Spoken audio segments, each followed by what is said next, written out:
అందరికీ నమస్కారం అండి.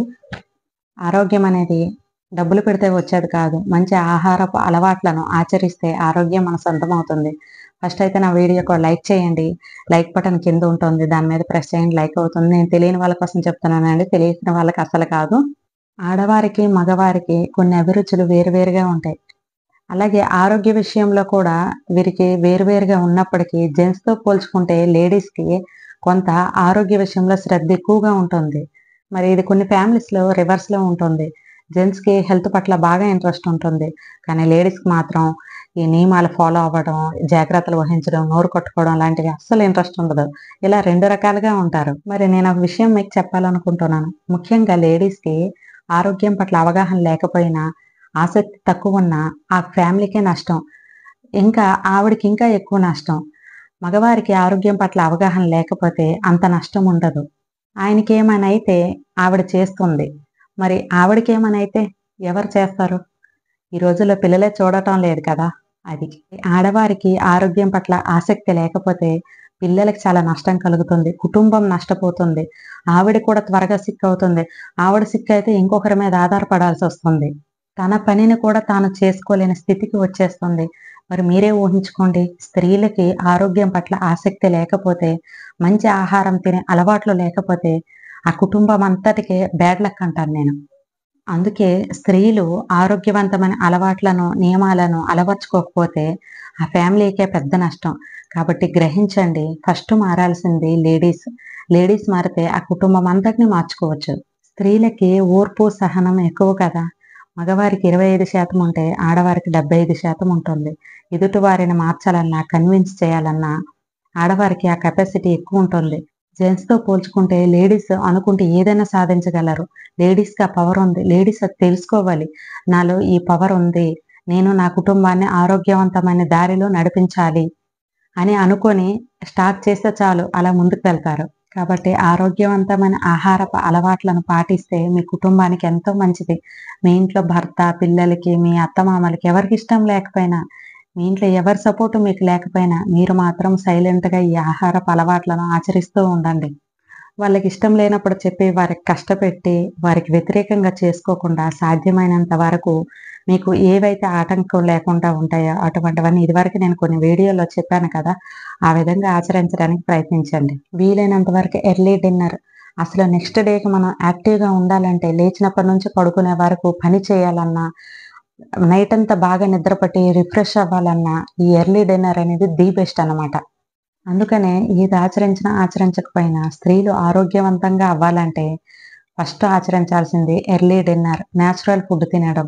దీనివల్ల మీరు ఆరోగ్యంగా, బలంగా ఉండి, మీ కుటుంబం అంతటిని ఎక్కువ సమయం కష్టపడి సంరక్షించుకోవడానికి ఈ ప్రిన్సిపల్ బెస్ట్‌గా సపోర్ట్ చేస్తుంది.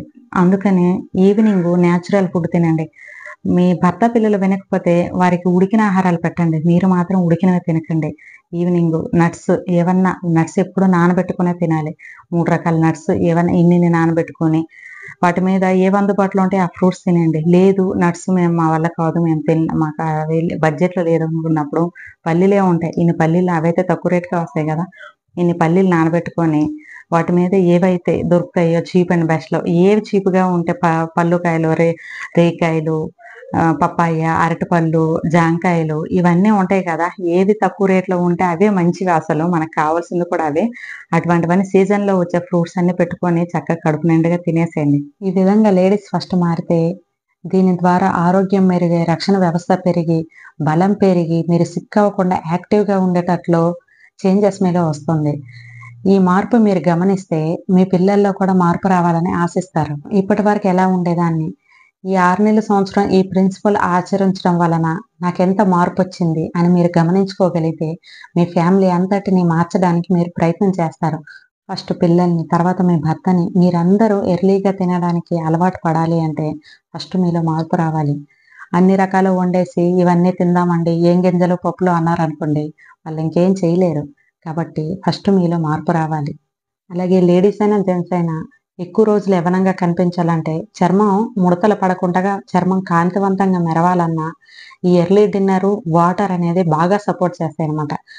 మనం ఆరోగ్యంగా ఉండడానికి ఎర్లీ డిన్నర్ బాగా సపోర్ట్ చేస్తుంది. ఎంతో బాగా సపోర్ట్ చేస్తుంది. ఇంకా లేడీస్ ఫిజికల్ ఫిట్‌గా ఉండాలంటే మార్నింగ్ ఉడికిన ఆహారాల జోలికి వెళ్ళకుండా న్యాచురల్ ఫుడ్ పెట్టుకొని తినండి. మీ ఇంట్లో వాళ్ళకి కావాలంటే చేసి పెట్టండి టిఫిన్‌లవి. సాధ్యమైనంత వరకు మీరు మాత్రం న్యాచురల్ ఫుడ్ అంటే మొలకలు, కొబ్బరి, ఆహ్, మ ఫ్రూట్స్ ఇటువంటివన్నీ పెట్టుకొని తినండి. ఎప్పుడన్నా శని, ఆదివారాల్లో ఈ టిఫిన్స్ లాంటివి తినండి. మీరు మాత్రం వారంలో 4, 5 రోజులన్నా నేను న్యాచురల్ ఫుడ్ తినాలి అనే ఒక ప్రిన్సిపల్ పెట్టుకోండి. ఈ విధంగా స్త్రీలు మారి మంచి అలవాట్లను ఆచరిస్తే దీని ద్వారా కలిగే ఆరోగ్యాన్ని, ఆనందాన్ని ఎక్స్‌పీరియన్స్ చేస్తే అప్పుడే మీకు ఈ ప్రాసెస్డ్ ఫుడ్స్ ఎలాంటి ఆరోగ్యాన్నిచ్చాయో అర్థమవుతుంది. అప్పుడే మీరు పిల్లలకి టిఫిన్‌లు తగ్గించాలన్నా, మీ ఇంట్లో వాళ్ళని మార్చాలన్నా మీకొక అవకాశం కలుగుతుంది. మీరు ఉడికించినవి ఎంత తగ్గిస్తే సిక్కయ్యేది అంత తగ్గుతుంది. మీరు ఫిజికల్లీ, మెంటల్‌గా స్ట్రాంగ్‌గా ఉండాలంటే ఈ నేచురల్ ఫుడ్స్ బాగా సపోర్ట్ చేస్తాయి. ఇంకోటి ప్రతిరోజు మధ్యాహ్నం ఆకుకూరలు వండటం, కూరలెక్కువ వండాలి. కర్రీస్ ఎక్కువ తినాలి. అంటే ఎక్కువ తినాలి అంటే చప్పగా ఉండాలి. ఆయిలు, సాల్టు, మసాలాలు ఇవన్నీ ఎక్కువేస్తే తినలేము. ఇటువంటివన్నీ అకేషన్స్‌లో తినాలి. ప్రతిరోజు తినకూడదు. కాబట్టి ప్రతీదీ లేడీస్‌తోనే స్టార్ట్ అవ్వాలి. మనం ఫస్ట్ అలవాటు పడి తర్వాత వాళ్ళకి చెప్పాలి. సమాజానికి ఏ మెసేజ్ ఇవ్వాలన్నా స్త్రీలే ఎక్కువ చేయగలరు. భర్తని, పిల్లల్ని, ఫ్యామిలీ మెంబర్స్‌ని మార్చాలంటే ఫస్ట్ స్త్రీలు మారాలి. కుటుంబం ఆరోగ్యంగా బావుండాలి అంటే ఫస్టు లేడీస్‌తోనే స్టార్ట్ అవ్వాలి. లేడీస్ ఎక్స్‌పీరియన్స్ చేయాలి. ఫిజికల్లీ, మెంటల్లీ స్ట్రాంగ్‌గా ఉంటే ఆ కుటుంబానికి ఎన్నో లాభాలు, ఆవిడకెన్నో లాభాలు. వారి వంశాన్ని ఎలా ఆరోగ్యంగా కాపాడుకోవాలో తెలిస్తే బావుంటుంది. కాబట్టి ఒక కుటుంబం ఆరోగ్యంగా ఉండాలంటే స్త్రీలు ఇలాంటి ఆరోగ్య నియమాలను తెలుసుకుంటూ స్టెప్ వైస్ మారుతూ వారి స్టెప్ వైస్ వారి ఫ్యామిలీ అంతటిలో మెల్లగా మార్పులు తీసుకువస్తే వారి ఫ్యామిలీ అంతా ఆరోగ్యంగా ఉంటుంది. మరి మేము ఒక 70% ఫాలో అవుతాము. 3 సంవత్సరాలుగా మా కుటుంబంలో ఎవ్వరం కూడా హాస్పిటల్‌కి వెళ్ళలేదు. సీజన్‌లు మారినా, ఊరులు మారినా మాకు ఏ ఇన్ఫెక్షన్స్ రావు. అంటే మంచి ఆరోగ్యపు అలవాట్లు మనకంత ఆరోగ్యాన్నిస్తాయన్నమాట. మన సీజన్‌లకి సిక్ అవ్వకుండా మనల్ని కాపాడుతుంటాయి మంచి ఆహారపు అలవాట్లనేవి. మరి నేనైతే మా బాబు కడుపులో ఉన్నప్పుడు కూడా ఒక ఐరన్, కాల్షియం టాబ్లెట్స్ ఏవి వాడలేదు.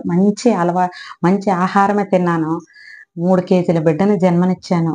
అంటే మా ఇద్దరు పిల్లలు ఫస్ట్ పుట్టిన ఇద్దరు ఆడపిల్లలు కూడా 2:30, 2:15 కేజీలు పుట్టారు. కానీ మా బాబు మాత్రం 3 కేజీలు ఒక్క మందు తినలేదు. మంచి ఫుడ్ తీసుకుంటూ 3 కేజీల బిడ్డ హెల్తీగా పుట్టాడు. పాలు సంవత్సరం సరిపడా పాలిచ్చాను నా బాబుకి. తిండి పెట్టకుండా సంవత్సరం కూడా తల్లి పాలిచ్చే పెంచాను. అంత ఆహారానికి అంత పవరుంది. అంత ఆరోగ్యాన్నిస్తదనమాట మంచి ఆహారం తింటే. ఫస్ట్ మా ఇద్దరు పిల్లలప్పుడు కూడా నేను హాస్పిటల్‌కి వెళ్తే ఈ ప్రాబ్లమ్ ఉంది, ఆ ప్రాబ్లమ్ ఉంది అనేవాళ్ళు. ఎన్నో మందులిచ్చేవాళ్ళు. ఆ మందులన్నీ తినేదాన్ని. అయినా బ్లడ్ చాలా తక్కువగా ఉండేది. కానీ ఆహ్, ఈ బాబప్పుడు మాత్రం నాకు అందరూ డాక్టర్లు షాక్ అయ్యేవాళ్ళు. నేను మందులు తినేదాన్ని కాదు. వాళ్ళకి తెలీదు ఆ విషయం. కానీ ఎన్ని హాస్పిటల్ మా ఆయన తృప్తి. ఆయన తృప్తి కోసం నేను హాస్పిటల్‌కి వెళ్ళేదాన్ని. వద్దని చెప్పి నన్ను తీసుకెళ్తాననేవాళ్ళు. సరే ఓకే అనేసి వెళ్ళేదాన్ని. వెళ్తే హాస్పిటల్‌లో డాక్టర్స్ మాత్రం అంటే వాళ్ళ ఎక్స్‌ప్రెషన్స్ నాకు తెలుసు. ఎలా ఫీల్ అయ్యేవాళ్ళో. బిడ్డ చాలా హెల్తీగా ఉంది. బేబీ చాలా బావుంది అని చెప్పేసి అనేవాళ్ళు. నాకు చాలా హ్యాపీగా ఫీల్ అయ్యేదాన్ని నేను. అంటే ఏ మందు తినకుండా కూడా వాళ్ళు స్కానింగులు చేస్తే అంత బావుండేదని చెప్పేవాళ్ళనమాట. ఫస్ట్ బేబీ అప్పుడు మాత్రం ఎప్పుడు బ్లడ్ తక్కువ, ఇదని, ఆ ప్రాబ్లమ్ అని, బీపీ ఉందని, వెయిట్ పెరిగిపోవడం ఇవన్నీ జరిగేవి. కానీ మా బాబప్పుడు నేను మూడోసారి కాన్పప్పుడు మాత్రం నాకసలు వెయిట్ పెరగలేదు. నన్ను చూసి ఎవరు కూడా ప్రెగ్నెంట్ అనేవాళ్ళు కాదు. కడుపు పెద్దగుండేది గానీ, నేను మాత్రం వెయిట్ పెరగలేదు. అంటే మంచి ఆహారం తింటే వెయిట్ పెరగం. అసలు వెయిట్ పెరగకూడదు కూడా. ఏ మామూలుగా బిడ్డ వెయిట్ పెరగాలి తప్ప, తల్లి వెయిట్ పెరగకూడదు. ప్రెగ్నెంట్ ఉన్నప్పుడు. అలా నేనెందుకు అనుకునేదాన్ని. తర్వాత నాకర్థమైంది. ఓహో! తల్లి వెయిట్ పెరగకూడదు. బిడ్డ మాత్రమే పెరగాలి అని. కానీ నేను వెయిట్ పెరగకపోయినా నాకు 3 కేజీల బిడ్డ పుట్టాడు. కాబట్టి గ్రహించండి. మంచి ఆహారము తింటే ఎంత ఆరోగ్యము నిండు నూరేళ్ళు ఆరోగ్యంగా జీవించాలని ఎవరికుంటదండి? ఆరోగ్యంగా ఉండాలని. ఆరోగ్యమే మహాబలం, మహాభాగ్యము అని అన్నారు కదా మన పెద్దలు. మరి అందరం డబ్బు వైపు, సంపాదన వైపు చూస్తాం గానీ, మరి ముందు రాబోయే మన జబ్బుల గురించి గానీ, మన ఆరోగ్య లో గానీ ఎందుకు నియమాలు పాటించలేకపోతున్నాం? ఎందుకు అడాప్ట్ అయిపోయినాము ఈ రుచులకి? ఈ అంటే దట్టిగా తినడానికి మాత్రం ఎందుకు అడాప్ట్ అయినాం? ఒకసారి ఆలోచించండి, గ్రహించండి. మీ ఆరోగ్యాన్ని మీరే కాపాడుకోండి. ఎవ్వరు కాపాడరు. డాక్టర్ల దగ్గరికెళ్తే మందులిస్తారు. కానీ ఆరోగ్యాన్ని ఎలా కాపాడుకోవాలో ఎవ్వరు సజెషన్ చెయ్యరు. కాబట్టి మీరే గ్రహించండి. మీ ఆరోగ్యాన్ని మీరే కాపాడుకోండి. నమస్కారం.